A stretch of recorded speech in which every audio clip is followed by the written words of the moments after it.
Muy buenas tardes, sean todas y todos bienvenidos a Radio PED, el espacio de la Universidad de Estudios de Posgrado en Derecho para la difusión y el debate relacionado con algunos temas relevantes de los derechos humanos y, por supuesto, de temas contemporáneos del derecho. En esta ocasión vamos a hablar de un tema muy importante, un tema central relacionado con la situación de las desapariciones forzadas en México. Y para esta finalidad, para conversar, reflexionar sobre las desapariciones forzadas, tenemos a una gran invitada, una gran experta en el tema, la doctora María de Becky Herli. Doctora, buena tarde y bienvenida. Hola, buenas tardes. Muchas gracias, Alejandro, por la invitación. Un placer estar acá con ustedes. Muy bien, muchas gracias, doctora. Quisiera hacer mención a las personas que nos están escuchando y viendo que la doctora María de Becky Herli ha trabajado en derechos humanos y particularmente en el tema de las desapariciones forzadas en México y en Argentina por 15 años, tanto desde una perspectiva académica como en colectivos de la sociedad civil. Ella es licenciada en Psicología por la Universidad Nacional Autónoma de México, tiene una maestría en Sociología Política por el Instituto Mora y es doctora en Sociología Política por University College London en el Reino Unido. En sus investigaciones ha analizado las relaciones entre violencia, verdad, memoria y justicia, particularmente en el trabajo de los familiares de personas desaparecidas para encontrar a sus seres queridos. La doctora ha trabajado en proyectos de investigación sobre violencia, migración, género y derechos humanos tanto en el Colegio de México como en la Universidad Nacional Autónoma de México. Es integrante de organizaciones de derechos humanos en México y Reino Unido que trabajan por un mundo mejor para todas las personas. Actualmente trabaja y se desempeña como coordinadora de Derecho a la Verdad y Rendición de Cuentas en Artículo 19, Oficina para México y Centroamérica. Artículo 19, una de las mayores ONGs del mundo relacionado con temas de libertad de expresión, de periodismo y otros temas de derechos humanos. Así que es un beneplácito para nosotros que esté con nosotros, doctora. Y bueno, como parte de la guerra contra el narcotráfico que pudiéramos pensar surgió, por poner una fecha, a partir del 2006, las autoridades mexicanas optaron por adoptar algunas medidas que aumentaban el rol de las Fuerzas Armadas y la Marina en labores de seguridad ciudadana. De acuerdo a algunas evidencias que han sido documentadas desde esa fecha hasta ahora, parecen indicar que este contexto particular agrava o es proclive a provocar que existan mayores violaciones graves a los derechos humanos. En este sentido, doctora, ¿qué opina sobre cuál es la situación actual en general de la situación del fenómeno, del crimen, de la desaparición forzada en México? Y si nos pudiera ilustrar desde el punto de vista legal, ¿qué constituiría o qué significa que una persona sea víctima de desaparición forzada?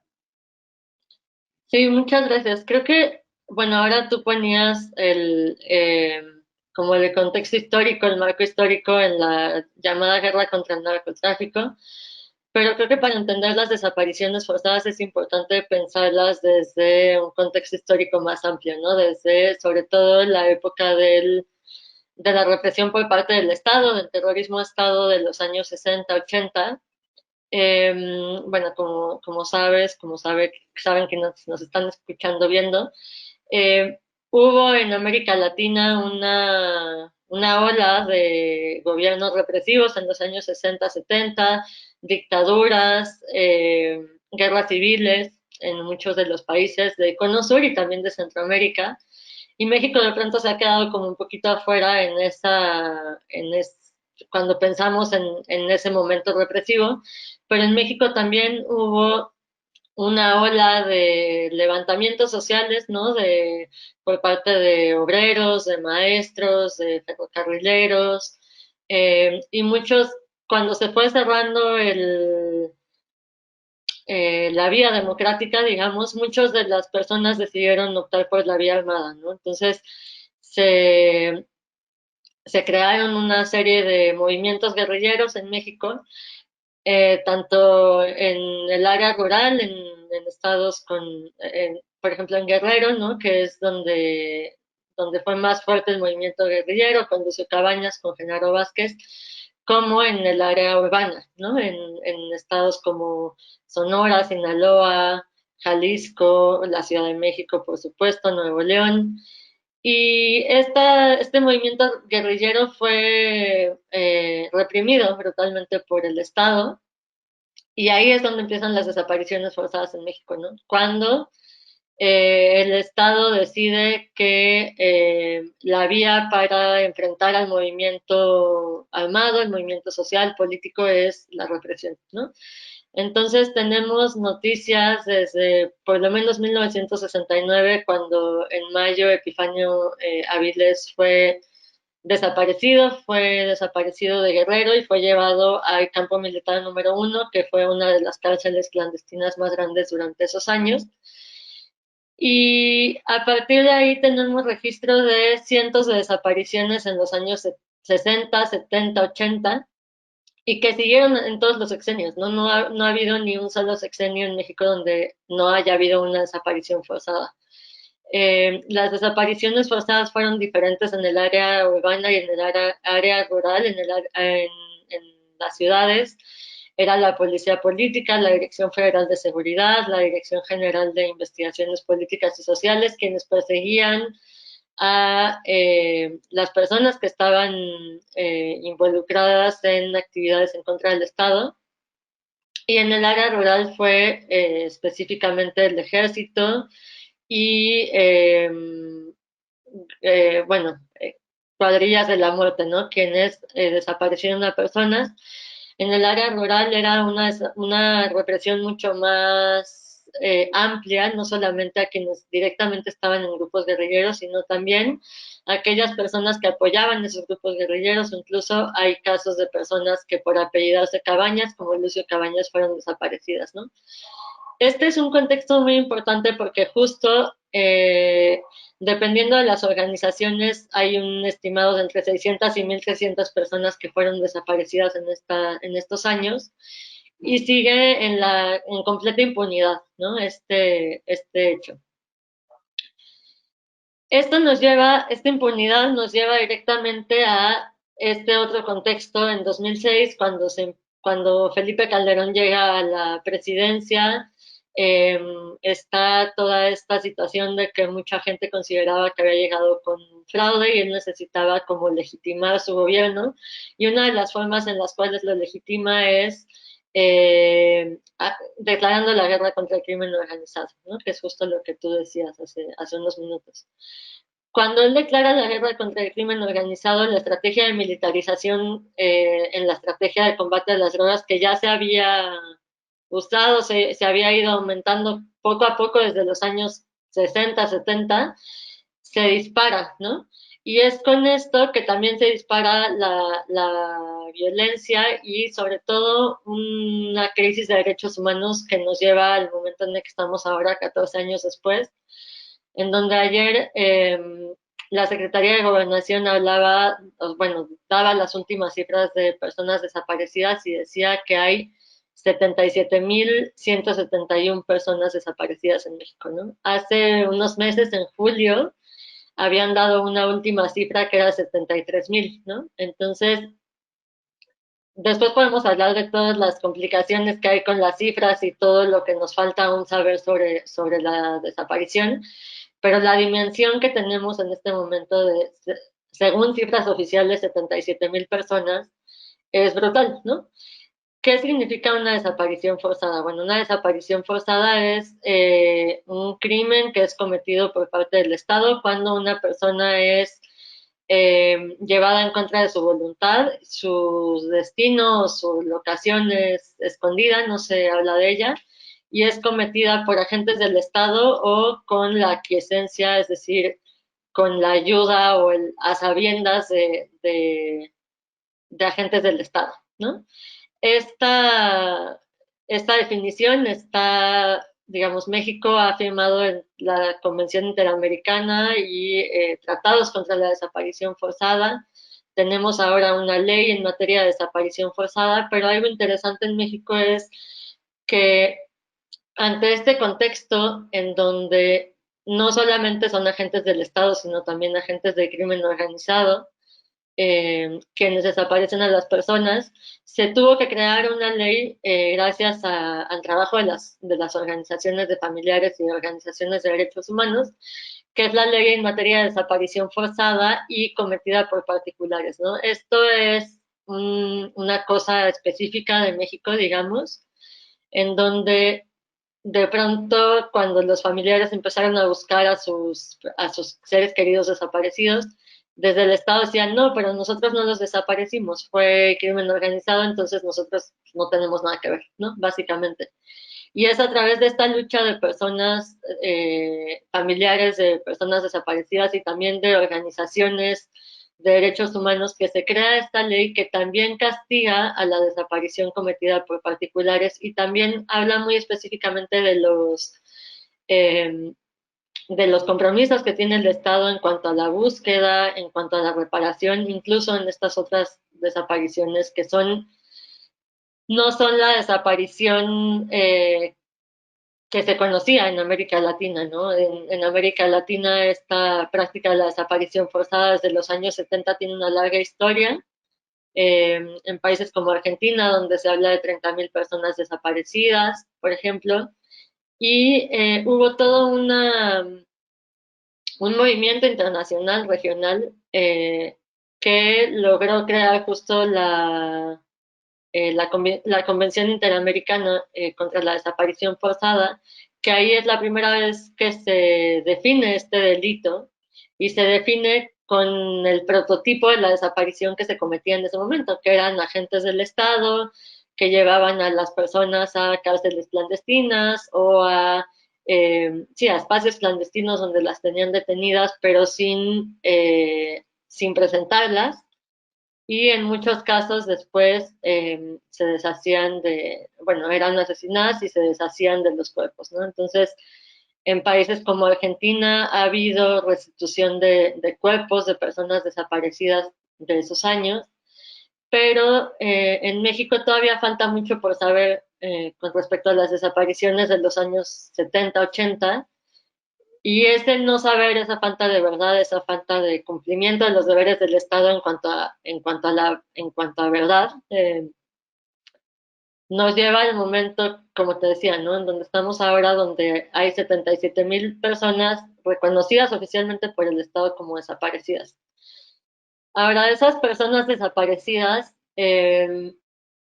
los registros del Estado dejan mucho que desear, ¿no? Porque en principio es difícil distinguir y el Estado ha sido omiso en diferenciar las desapariciones forzadas de las desapariciones cometidas por particulares, de las personas extraviadas o no localizadas, ¿no? Y el registro incluso tiene el nombre de personas extraviadas o desaparecidas, se habla en el registro de personas no localizadas, de personas desaparecidas, entonces esto hace que sea muy difícil entender el fenómeno, ¿no? Porque no tenemos realmente un registro que nos diga qué es lo que está pasando con las personas, quién se las está llevando. Hubo incluso declaraciones de funcionarios públicos del sexenio pasado en donde se decía no, pero es que las personas que están, o sea, se está depurando el registro y como se depura el registro es, llamamos a las casas y nos dicen, no, ya no, mi tío había salido por cigarros, pero ya regresó, ¿no? Y entonces, pues ya es una persona desaparecida menos, ¿no? Y bueno, esto ha sido documentado también en otros estados como, o bueno, en estados como Jalisco, donde el propio gobernador el sexenio pasado decía lo mismo, ¿no? No, pues es que se fueron con el novio, etcétera, ¿no? Esto minimiza la situación de las desapariciones, pero también confunde porque mezcla muchos fenómenos en uno mismo, ¿no? Entonces, una de las demandas de las organizaciones ha sido tener un registro que sea claro, cuya metodología sea clara. Desde artículo 19 trabajamos mucho en una alianza que se llama Alianza por el Gobierno Abierto, en donde justo lo que se busca es que haya datos eh, de fosas, de cuerpos no localizados, de personas desaparecidas, y que tengamos como sociedad acceso a esos datos, siempre y cuando no pongan en riesgo a nadie, obviamente. Pero esto ya está mandatado en la ley, incluso en la Ley General contra la Desaparición Forzada y Cometida por Particulares, ¿no? Entonces, hay cosas que incluso ya están mandatadas en la ley y que el Estado no está cumpliendo, ¿no? Y desde las organizaciones estamos tratando de empujar que el Estado cumpla con sus deberes, entre ellos el deber de informar, ¿no? Y el deber para que pueda el Estado tomar las decisiones adecuadas en cuanto a política pública sobre desapariciones, tenemos que primero entender el fenómeno, ¿no? Entender qué es lo que está pasando y a partir de eso poder tomar decisiones adecuadas. Claro, doctora, y tú reflexionabas, hacías una distinción muy interesante sobre las particularidades que existían en las desapariciones forzadas que, bueno, han acontecido desde hace muchísimas décadas, ¿no? Y hacía reflexión a que muchas eran cometidas, sí, por militares, pero más como por temas políticos de los 60, de los 70, ¿no? La guerra sucia, que un capítulo oscuro en la historia reciente del país. Y ahora, por ponerlo en este contexto, hay un componente de militarización de la seguridad ciudadana que entiendo lo haría con matices diferentes. ¿Consideras que esto es un elemento que complejiza más la desaparición forzada en cuanto a cómo hacer la búsqueda, hacer la investigación? Y por otra parte, eso por un lado. Por otra parte, pareciera que hay un cambio, al menos discursivo, respecto del el gobierno que actualmente está, que encabeza el Ejecutivo, el presidente López Obrador, intentando desmarcarse un poco del lenguaje respecto de otros gobiernos, ¿no? Pero realmente, en tu forma de ver la situación de la desaparición, ¿es así? Es decir, ¿este cambio discursivo tiene algún efecto práctico o algún efecto de política, un efecto de política pública o de cambio sustancial en la situación de las desapariciones forzadas? ¿O podría ser que de alguna forma esto realmente no fuera así? ¿Qué opinión tendrías al respecto? Sí, claro, gracias por la pregunta. Creo que, bueno, son dos preguntas muy amplias, ¿no? En términos de de la primera pregunta de cómo, ¿cuál es la distinción, digamos, entre las desapariciones de las décadas anteriores y de las desapariciones que se han cometido en estas últimas décadas, o bueno, en estos 15 años últimos, y las complejidades en cuanto a la búsqueda? Creo que sí es interesante hacer como recapitular, ¿no? Digamos, las desapariciones de esos años contra las de ahora. Las desapariciones de los años 70, 80, bueno, finales de los 60, de los años 80 y que siguieron después cometiéndose por razones políticas, eran desapariciones en general bastante dirigidas a personas personas opositoras al régimen. Como te digo, quienes las cometían eran las policías políticas, pero también el ejército, los escuadrones de la muerte, ¿no? La Brigada Blanca fue una de eh, de los grupos más importantes que llevó a cabo estas desapariciones, que era directamente dependía del Estado, ¿no? Un escuadrón de la muerte del Estado. Y las personas eran llevadas o a instalaciones militares o a bases navales. Hay varios, digamos, hay ahora cada vez más, ¿no? Sabemos a dónde fueron llevadas estas personas, pero todavía nos falta un montón, ¿no? Un mundo de saber a dónde eran llevadas, quiénes las llevaban, por qué se las llevaban. Pero bueno, eran como desapariciones, pues sí, más como se cometían en otros países de Latinoamérica, ¿no? Los familiares iban a todas las dependencias, el Estado negaba consistentemente que hubiera desaparecido a personas, ¿no? Y de hecho las familias de aquellas personas que fueron desaparecidas en los años 70, 80 siguen hasta el día de hoy buscando a sus familiares, siguen exigiendo. Las doñas del Comité Eureka, el primer comité o el comité más importante de familiares de desaparecidos de esos años, junto con AFADEM de Guerrero, eh, cada sexenio, perdón, tuvo reuniones con los presidentes para exigirles la presentación con vida de sus personas desaparecidas. Y Andrés Manuel López Obrador, aunque él dijo que había votado por Rosario Ibarra, presidenta del Comité Eureka, cuando en las votaciones de 2018, cuando le preguntaron, ¿usted por quién votó? Él dijo por doña Rosario, ¿no? Todavía no la recibe. Ha sido el primer presidente que no ha recibido a las doñas del Comité Eureka en audiencia, ¿no? Les mandaron una carta que decía, bueno, pues tienen que ir vayan a la CEAG o vayan a la PGR o vayan a la CNDH, ¿no? Todos los presidentes antes las habían recibido, a quienes ellas les habían pedido audiencia, menos este gobierno, ¿no? Eso creo que se relaciona con lo que decías tú antes o preguntabas sobre si hay realmente una diferencia en lo que está haciendo este gobierno en términos de desapariciones, ¿no? Creo que hay diferencias, bueno, para seguir con la diferencia entre las desapariciones cometidas en los años pasados y las desapariciones cometidas estas décadas, eh, ahora se dice mucho que cualquiera puede ser desaparecido o desaparecida, ¿no? Cualquier persona podemos ser víctima de una desaparición. Al principio de la guerra se trató de hacer mucho hincapié en que quienes eran desaparecidos o desaparecidas era porque no mandaban, porque estaban en malos pasos, porque tenían algo que ver con el crimen organizado, etcétera, ¿no? Y cada vez es más claro que o sea, que puede ser por una multiplicidad de razones que una persona sea desaparecida y son digamos, lo que nos falta todavía por parte del Estado es justo esas investigaciones de quiénes han sido desaparecidos, por qué, en qué contexto y quiénes los desaparecieron, ¿no?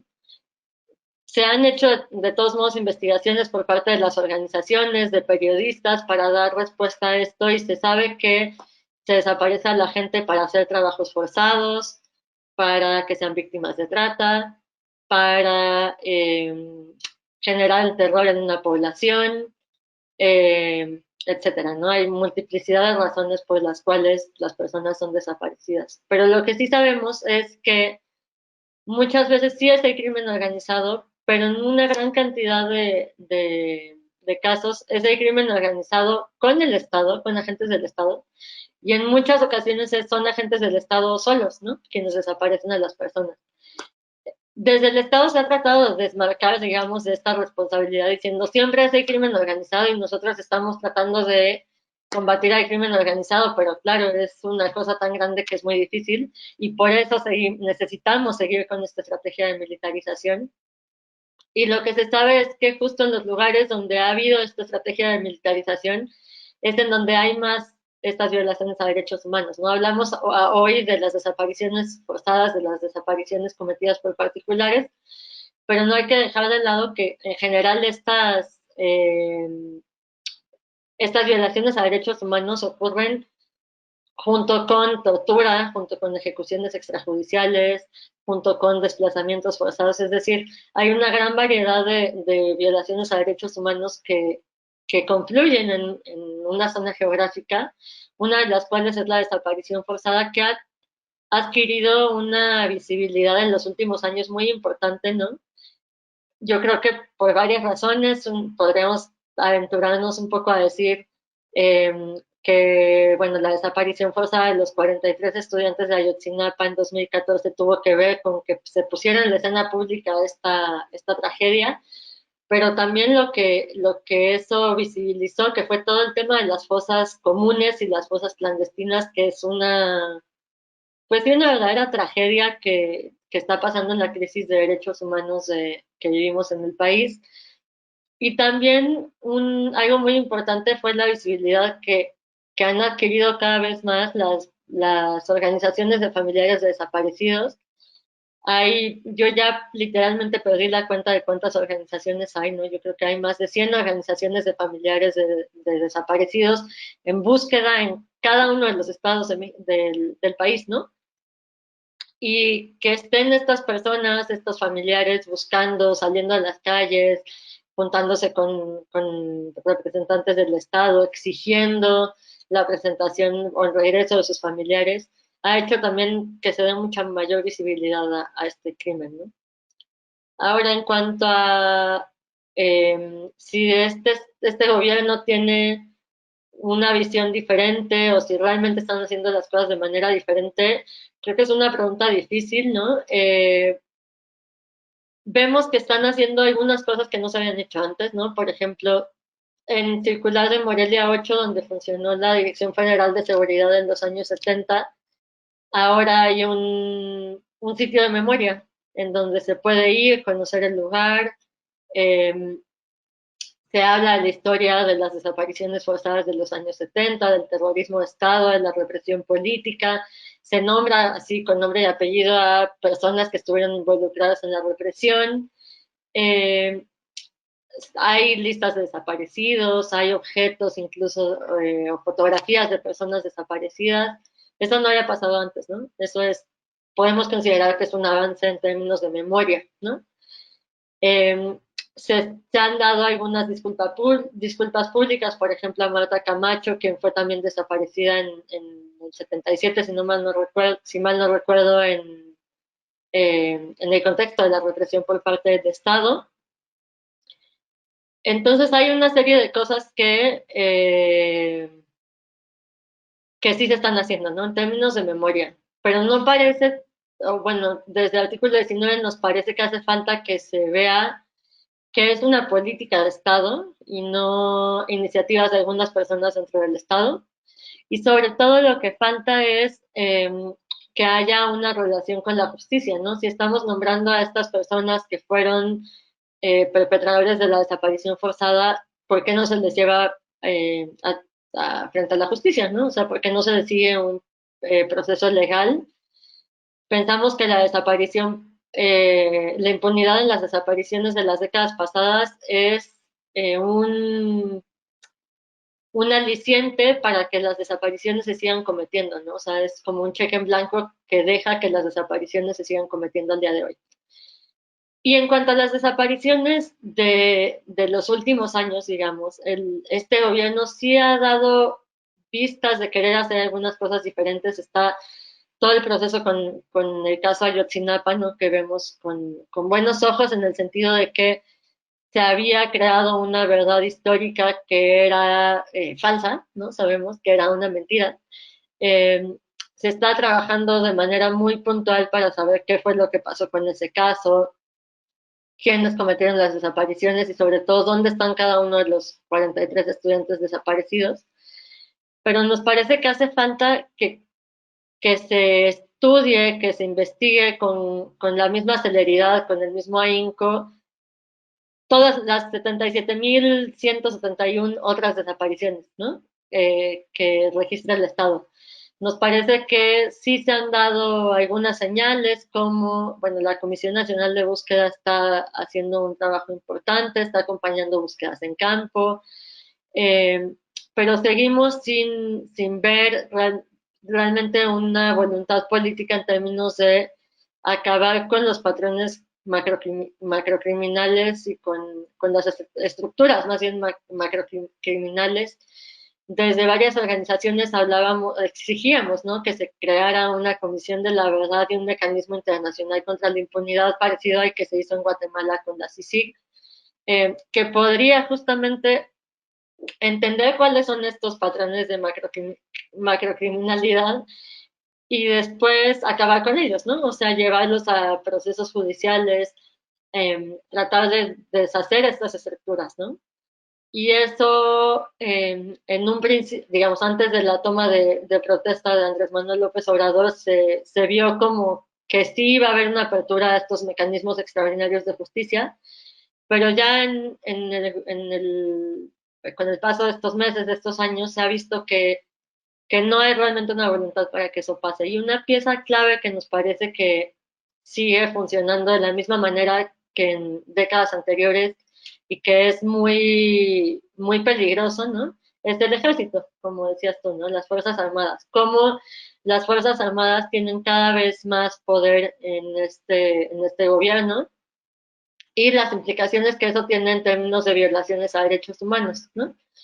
Eh, Conocemos de infinidad de casos en que han sido miembros del ejército, miembros de la Armada, de la Marina, quienes han desaparecido a las personas, quienes las han torturado, quienes las han ejecutado extrajudicialmente, y el ejército todavía parece ser intocable, ¿no? En todos los casos, y empezando por el caso Ayotzinapa, ¿no?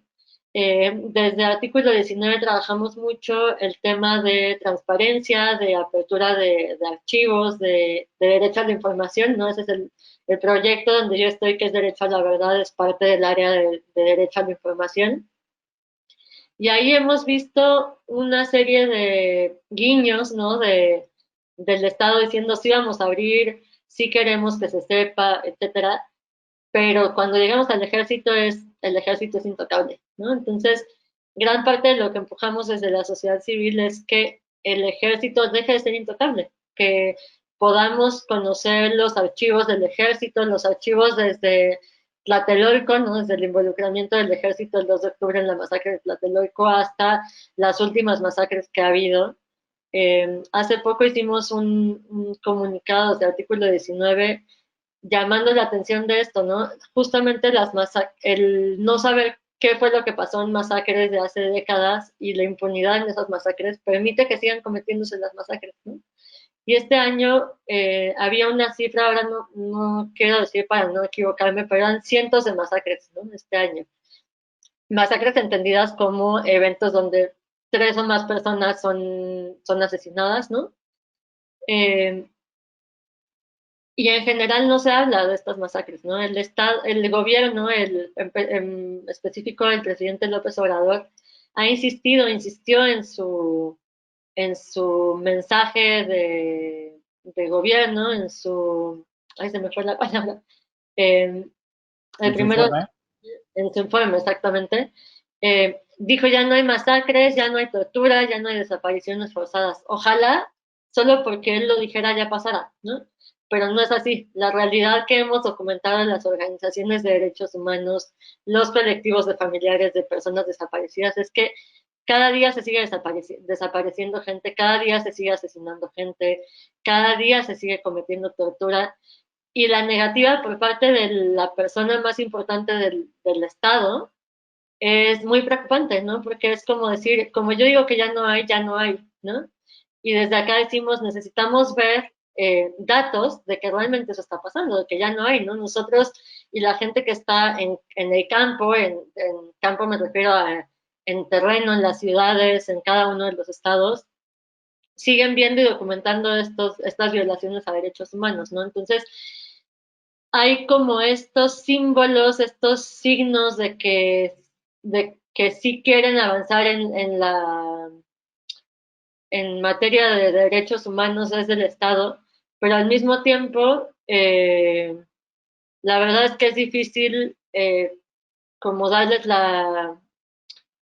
el beneficio de la duda cuando sigue habiendo estas desapariciones, cuando siguen cometiéndose toda esta serie de violaciones a derechos humanos y desde el Estado en vez de investigarlas se les niega, ¿no? Entonces, eso nos parece como muy, muy preocupante y pensamos que esto, ¿no? Como poder avanzar en algunos casos, como el caso Ayotzinapa, es fundamental, pero no va a ser suficiente, ¿no? O sea, incluso si supiéramos quiénes son los perpetradores de ese caso, dónde están los 43 estudiantes desaparecidos. Sería un gran avance, pero nos faltaría un camino inmenso de recorrer, empezando por las desapariciones desde 1969 hasta las que se están cometiendo hoy mientras estamos hablando ahorita, ¿no? Que hay una persona está siendo desaparecida mientras nosotros tenemos esta conversación y desde el Estado, si se niega que eso está pasando, solamente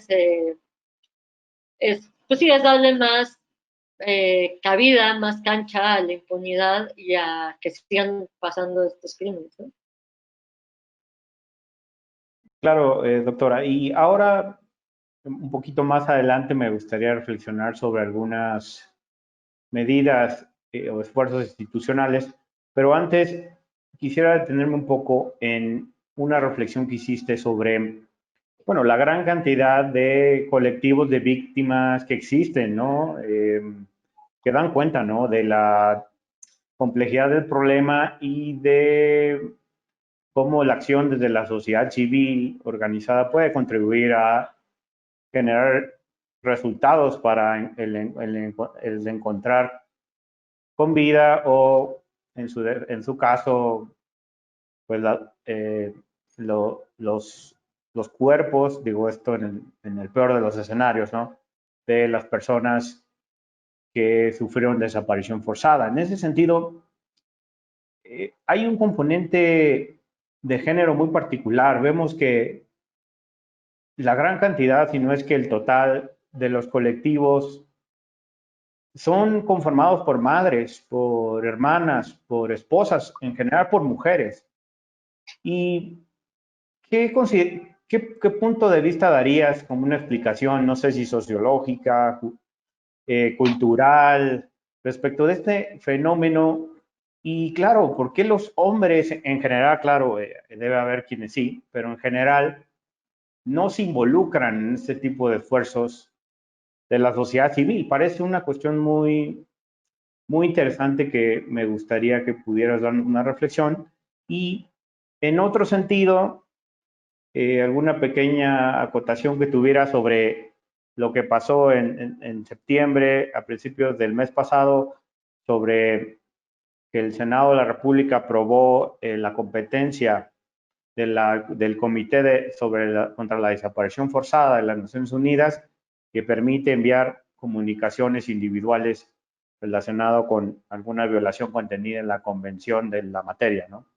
Y si esto para ti, para tu organización o en general para los colectivos mismos, va a traer o no algún beneficio realmente tangible, o el ser un órgano de Naciones Unidas que está un poco alejado, realmente lo hace más bien como subsidiario, ¿no? Como lejano. ¿Qué opinarías de estos dos tópicos? Eh, Sobre la primera pregunta digamos, cómo han sido sobre todo las mujeres quienes han salido a buscar a sus familiares desaparecidos, es un poco la pregunta del millón, ¿no? Ha pasado así por décadas y en la mayoría de los países, no te diría de Latinoamérica, de Asia, de África, en los casos que yo conozco de familiares de personas desaparecidas en la mayoría de los continentes, son las mujeres las que han salido y las que continuamente están luchando en las calles por el regreso de las personas desaparecidas, ¿no? En México ha sido muy claro, ¿no? Desde estos años 70 que fueron sobre todo las madres, como decías, las madres, las esposas, las hermanas, quienes salieron a buscar a las personas desaparecidas.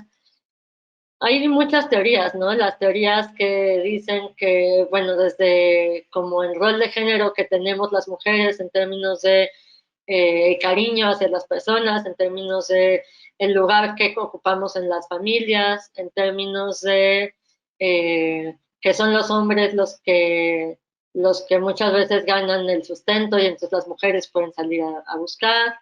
Incluso en muchos países se ha hablado de cómo las mujeres salían más porque era más fácil que los hombres fueran reprimidos o fueran detenidos o fueran desaparecidos por buscar a sus personas, a sus familiares desaparecidos, que si salían las mujeres, ¿no? Yo creo que todavía nos falta un poco investigar esto y sobre todo hablar con ellas, ¿no? Con las madres, con las hermanas y entender un poco cuáles son estas dinámicas. Eh, en la experiencia que he tenido yo y en el trabajo que he hecho yo con tanto académicamente como acompañando o militando en espacios de familiares de personas desaparecidas, se ve esto, ¿no? Hay, sobre todo en las generaciones más grandes, se ve esta predominancia, ¿no? De las mujeres. Y también esto genera de pronto unos espacios muy, pues muy especiales, ¿no? De trabajo y de sororidad, de lucha colectiva. Hoy justo se estrena un documental que les recomiendo mucho que vean, que se llama Volverte a ver, que es un documental que se estrena en el contexto de DocsMX, se puede ver en línea. Desde el artículo 19 estamos acompañando la estrategia de incidencia de este documental, que habla de, bueno, en 2014 se supo que, desde el estado de Morelos se había enterrado a personas en fosas comunes, es decir, en fosas regidas por el Estado, se había enterrado a 200 personas, ¿no? Más o menos a 200 personas. En 2016 y 2017, gracias al empuje de las organizaciones de familiares de personas desaparecidas, se hicieron exhumaciones de estas fosas y se vio, primero pensaban que había 35 cuerpos en esas fosas y resultó que eran más de 100 en Jojutla y también en Tetelcingo, ¿no? Y este documental lo que hace es seguir a dos madres y una hermana de personas desaparecidas que van a las exhumaciones cada día y cada día que van llevan, bueno, primero se hicieron todo un entrenamiento en técnicas periciales, en técnicas forenses, de qué es lo que tenían que ver, en qué se tenían que fijar y entonces van cada día a las exhumaciones y toman nota, ¿no? De salió un cuerpo, tenía estos signos de violencia, había carpeta de investigación o no había, etcétera. Entonces, es un documental muy poderoso, es terrible, es desgarrador completamente, pero es muy poderoso en que nos ayuda a ver cómo son las madres, las hermanas, las esposas, quienes están cada día en la búsqueda y quienes están haciendo que sepamos lo que realmente está pasando con las desapariciones, ¿no? Si nos quedáramos solo con lo que ha hecho el Estado, más bien es muy probable que si no existieran estos grupos desde el Estado ni siquiera se hubiera eh, hablado de las desapariciones, ¿no? A lo largo de las décadas vemos cómo es por el empuje de los familiares que se han creado incluso instituciones como la CNDH, como el Locatel, que se crearon en su momento como una respuesta también a las desapariciones, ¿no? Y a las violaciones a derechos humanos, pero sobre todo a las exigencias de las personas familiares. En este documental se ve esto que te decía de esta relación tan íntima de estas tres mujeres que están cada día, bueno, tres principalmente, pero hay más mujeres, ¿no? Protagonistas de este documental, esos lazos que se generan también en donde ellas se vuelven familia, ¿no? En esta búsqueda se encuentran, se hermanan, ya lo han dicho muchas veces ellas, ¿no? Son hermanas del mismo dolor y cómo esos lazos también les han dado fuerza para seguir buscando, ¿no? Muchas veces desde el Estado se criminaliza a las víctimas, se les culpa de, bueno, lo que decía hace rato, ¿no? Por algo sucedió, en algo estaban, seguro estaban metidas en el crimen organizado, seguro estaban en malos pasos, etcétera. Y muchas veces las propias familias han sufrido pues sí, ¿cómo decirlo? Eh, pues por parte de sus propias familiares o de sus propias comunidades, un alejamiento, ¿no? Y el tener estos grupos de familiares, estos grupos en búsqueda, les han dado un espacio también desde donde luchar y desde donde dignificar la memoria de sus familiares, ¿no? Eh, en cuanto a la segunda pregunta de cómo por fin se hizo, esto había sido una lucha histórica de los colectivos, de las organizaciones de familiares que desde el Estado se reconociera bueno, se pudiera hacer llegar comunicaciones individuales de casos individuales al Comité contra las Desapariciones Forzadas de la ONU, ¿no? Esto fue otra de las cosas que no se hubieran logrado sin el empuje de los familiares.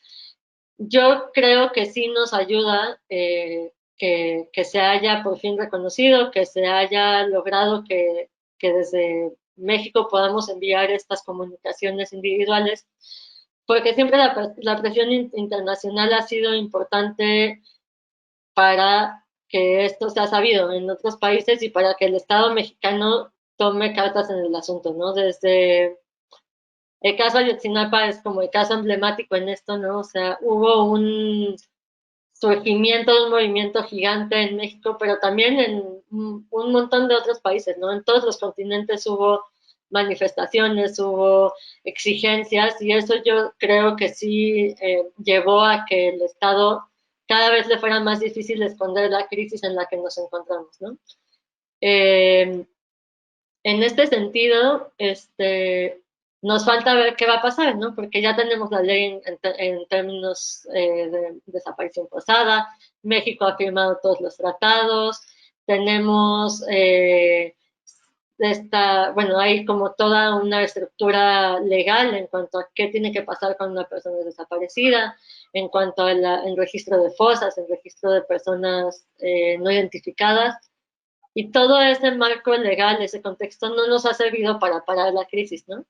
Entonces, que se reconozca, que se puedan mandar estas comunicaciones individuales, el artículo 30-31 de la Convención, es un paso adelante, pero tiene que verse acompañado de una voluntad política, que ahí es donde volvemos. O sea, es como el eterno, sin esa voluntad política de realmente cambiar lo que está pasando, que es profundamente complejo, ¿no? Porque podemos decir, hablamos de estas 77,000 personas, pero hay organizaciones que dicen que solo 2 de cada 10 desapariciones son registradas o son llevadas frente a la justicia por miedo de los familiares o porque no saben en dónde denunciar, etcétera, ¿no? Entonces probablemente hay cientos de miles de personas desaparecidas en el país, más las personas asesinadas, más todo, ¿no? O sea, los feminicidios, la tortura, etcétera. Entonces, ¿cómo acabar con esto, no? Y desde el artículo 19 pensamos realmente que es fundamental que haya una voluntad política para acabar con estas estrategias, estas estructuras macrocriminales, para entenderlas, para llevar a la justicia a quienes han cometido los crímenes, pero no solo los actores materiales, ¿no? Sino los actores intelectuales, estas redes, a quienes les sirve que haya estas personas desaparecidas, cientos de miles o por lo menos decenas de miles de personas desaparecidas. Y eso, se tiene que fortalecer de una manera impresionante el sistema de justicia y por eso desde el artículo 19 con un colectivo de otras organizaciones empujábamos la idea, empujamos todavía, pero cada vez se ve más difícil por la falta de voluntad política, de un mecanismo internacional, que haya expertos internacionales, que haya otras personas que nos ayuden también a analizar lo que está pasando y a juzgar a quienes se tenga que juzgar, ¿no? Ahora está toda la controversia con los juicios a los expresidentes, ¿no? Que eh, parece que se llevará a consulta si son juzgados o no, ¿no? Y desde acá pensamos cómo llevar a consulta esto, ¿no? Cómo llevar a consulta si alguien que cometió un crimen debe ser juzgado. Eso no está en consulta, los derechos no deberían llevarse a consulta, ¿no? Entonces es un panorama obviamente muy complejo, no es que digamos es fácil de resolver, pero se tiene que empezar, ¿no? Porque si no se empieza, seguimos acumulando casos y entonces en julio hablábamos de 73,000 y ahora hablamos de 77,000 y cada vez que desde cualquiera de las organizaciones queremos escribir un documento, queremos hablar del tema, tenemos que ir a ver cuál es la última cifra, ¿no? Y cada una de esas cifras son personas, ¿no? Que nos están faltando a todos y todas como sociedad y qué hacemos también desde los diferentes frentes de la sociedad, los diferentes ámbitos de la sociedad para que esto deje de pasar, ¿no? Para que realmente podamos pensar, imaginarnos un país sin desapariciones, sin violaciones a derechos humanos, donde podamos caminar libremente por la calle sin tener miedo de que algo así nos puede pasar, ¿no? Bien, doctora, muchas gracias. Y bueno, nos acercamos ya a la parte final de la transmisión y no sin antes invitar también a que todos y todas puedan ver el documental que nos comentaste, Volverte a ver es el título, para que lo puedan buscar y poderlo ver. Además, finalmente me gustaría preguntarte, has hablado ya muy detalladamente, has hecho una gran reflexión sobre algunas posibles visos de solución que pasarían por, en primer término, la existencia de una voluntad política y, por otro lado, de la posible instauración de procesos de justicia transicional con supervisión internacional o de comisiones de la verdad con supervisión internacional. ¿Ves factible, aunque también ya mencionaste que desde artículo 19 ven, estarían por la parte de la inconstitucionalidad, pues no, de la pregunta que hizo el presidente López Obrador, que al final fue reformulada por la Suprema Corte y finalmente aprobada, pero preguntarte, ¿no ven una oportunidad al margen de las circunstancias de poder capitalizar el hecho de que es tan amplia la pregunta que envió, que la Corte aprobó, que pudieran empujar, presionar las organizaciones de la sociedad civil para justo posicionar esa idea de verdaderamente instaurar procesos mucho más profundos que incluyan no solo a los expresidentes, sino que, entiendo yo, la Suprema Corte, al hacer esta interpretación que hizo, pues abre la posibilidad casi de poner muchas cosas, ¿no? Realmente sí está muy abierta, pero ¿qué pensarían al respecto? Y finalmente alguna reflexión final sobre este tema y el papel de las diversas instituciones del Estado, la Comisión Nacional de los Derechos Humanos, la Comisión Nacional de Búsqueda, las fiscalías especializadas, el Ejecutivo, las de los estados e entidades federativas, el Legislativo, si es que tuviera alguna cuestión. Una reflexión final acerca de esas dos cuestiones, por favor, doctora. Sí. Claro, creo que es digamos, ya que sucedió, mejor veámoslo como una oportunidad, ¿no? Todo el tema de la consulta, porque ya parece que va a suceder, ¿no? Nos preocupa porque sabemos de otros casos a nivel internacional, por ejemplo, el caso de Uruguay, en donde esto se llevó a consulta y ganó el no, ¿no? Para que una consulta realmente funcione, tiene que haber hay una estructura legal, marcos legales que México ha firmado de cómo se debe llevar a cabo una consulta, ¿no? Y esa consulta, una de las cosas que se tiene que hacer es que las personas que van a contestar esa consulta tengan toda la información suficiente para contestarla de la mejor manera, ¿no? Entonces, que se hagan espacios de reflexión en cada uno de los lugares donde se va a contestar esa consulta. Eso me parece que es imposible que se haga, ¿no? Y no se está planteando de esa forma la consulta, ¿no? Entonces, sin toda la información disponible es muy difícil que incluso con las organizaciones trabajando al máximo en esto, es complicado que desde cada rincón del país la gente tenga las herramientas suficientes como para contestar esta pregunta, sí, con la información suficiente, ¿no? Entonces, ahí es algo que nos preocupa, ¿no? ¿Cómo va a leer la gente esta pregunta y cómo la van a contestar, ¿no? O sea, ¿cómo la van a interpretar? Tal cual, sin la información suficiente. Y sabemos que no hay la información suficiente porque desde el Estado no se ha garantizado el derecho a la verdad. Si en México todo el mundo supiera las implicaciones que tuvo Luis Echeverría en el 2 de octubre y supieran las implicaciones que tuvo en Ernesto Zedillo en la masacre de Acteal, etcétera, es probable que la mayoría de la gente dijera sí, claro que se juzguen, ¿no? pero como nos ha faltado, o sea, no se ha garantizado el derecho a la información y el derecho a la verdad de la sociedad, es complicado como pensar, bueno, pero a lo mejor todo el mundo dice que sí, entonces sí, ¿no? Eh, Creo que ahí es donde nos genera como incertidumbre o preocupación. En cuanto a las demás, los demás entes del Estado, cuál es su participación en las desapariciones, también, ¿no? Creemos que es cada una de los entes del Estado, cada una de las instituciones tendría un papel fundamental que estar jugando, desde la Comisión Nacional de Derechos Humanos, ¿no? Con este papel tan complicado que tiene en este momento con la titular Rosario Piedra, como llegó, eh, tan cuestionada, digamos, pero también, más allá de los cuestionamientos que hubo antes de su llegada, no ha sabido aprovechar los momentos para tener una posición firme como un contrapeso del Estado, del gobierno, perdón, ¿no? Entonces ahí nos parece que todavía hay un área de oportunidad grande para la CNDH para realmente plantarse como este contrapeso que debería ser, ¿no?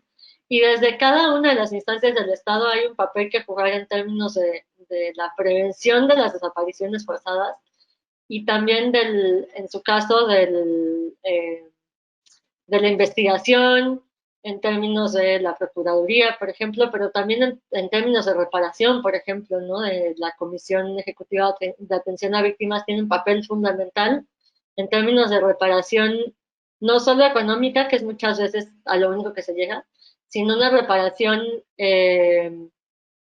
mucho más extensiva, en donde esta reparación integral incluye la reparación simbólica, pero también las garantías de no repetición, ¿no? Si desde la Comisión Ejecutiva de Atención a Víctimas se trabajaran estas garantías de no repetición con las demás entidades del Estado, se tendría que trabajar justo en la justicia, en saber quiénes son estas personas, en la no criminalización de las víctimas, en la redignificación de las mismas. Y desde ahí se podría empezar a mover, es toda una maquinaria que se tiene que mover al unísono para que realmente pueda cambiar la situación como la conocemos ahora, ¿no? Creo que o sea, todavía tenemos como esperanza en que eso pase y por eso trabajamos en lo que trabajamos y hacemos lo que hacemos para seguir empujando al Estado a que haga lo que tiene que hacer. Y creo que una pieza fundamental que tiene que tomarse en cuenta para cada una de las políticas que tengan que ver con las desapariciones es las familias, las víctimas directas, las víctimas, quienes han sido sobrevivientes de desapariciones, pero también cada uno de los familiares que en este país, como en muchos otros, pero fundamentalmente en México, se han vuelto las expertas, ¿no? Estas mamás que van y documentan, que van y buscan en fosas, que van y hablan con el procurador o con el MP cada mes, cada semana, le llevan las pruebas, les exigen las sábanas de llamadas, o sea, las madres, las hermanas, las esposas, también obviamente hay padres, etcétera, pero hablábamos del papel fundamental que tienen las mujeres. Ellas son quienes deberían ser las primeras en ser escuchadas, ¿no? Y muchas veces se les trata como, bueno, ustedes no saben nada, yo soy el perito, yo soy el abogado, yo soy el MP, cuando son ellas las que realmente están en campo y las que están sabiendo la realidad de lo que está pasando, ¿no? Entonces, reconocer sus voces y acompañar su lucha es algo que podemos hacer todos desde cada uno de los lugares del Estado y nos falta mucho, ¿no? En ese sentido. Bien, muchas gracias, doctora.